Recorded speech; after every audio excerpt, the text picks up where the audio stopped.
ભુજ ખાતે શ્રીમદ રાજચંદ્ર માર્ગનું અનાવરણ કરાયું। પૂજ્ય ગુરુદેવ શ્રી રાકેશજી શ્રીમદ રાજચંદ્ર મિશન ધરમપુરના સંસ્થાપકની પ્રેરણા દ્વારા માનનીય કચ્છ મોરબીના સાંસદ વિનોદભાઈ ચાવડા દ્વારા ઉદ્ઘાટન કરવામાં આવ્યું। સૌ હોદ્દેદારો, આગેવાનો, કાર્યકર મિત્રો જોડાયા હતા। સ્ટોરી રિપોર્ટ બાય કરણ વાઘેલા, ભુજ। પૂજ્ય આત્મज्ञानी महान संत श्री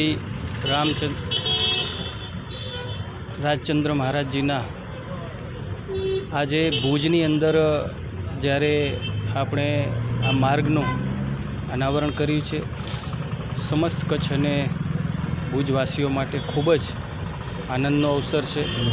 ઘણા બધા સમયથી સંસ્થાની અને સમસ્ત જૈન સમાજના સૌ આગેવાનોની માંગ હતી। નગરપાલિકાને અભિનંદન આપું છું કે એમના માધ્યમથી નગરપાલિકાના પ્રમુખ અને બધાના સહયોગથી આજે આ રોડને આજે નામાંકન મળ્યું છે। એવા મહાન સંત કે જેમને પૂજ્ય મહાત્મા ગાંધીજીના પણ માર્ગદર્શક હતા। એમના જીવનમાં અનેક વખત એમણે યાદ કરીને એમને પણ વંદન કર્યા છે।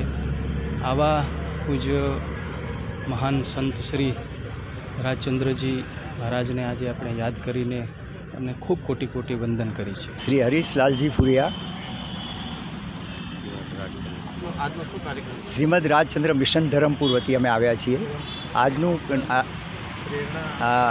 એના પ્રેરણાદાતા અમારા શ્રી પૂજ્ય ગુરુદેવ શ્રી રાકેશજી અને એમના ગાઈડન્સથી અમે અહીં આવ્યા છીએ।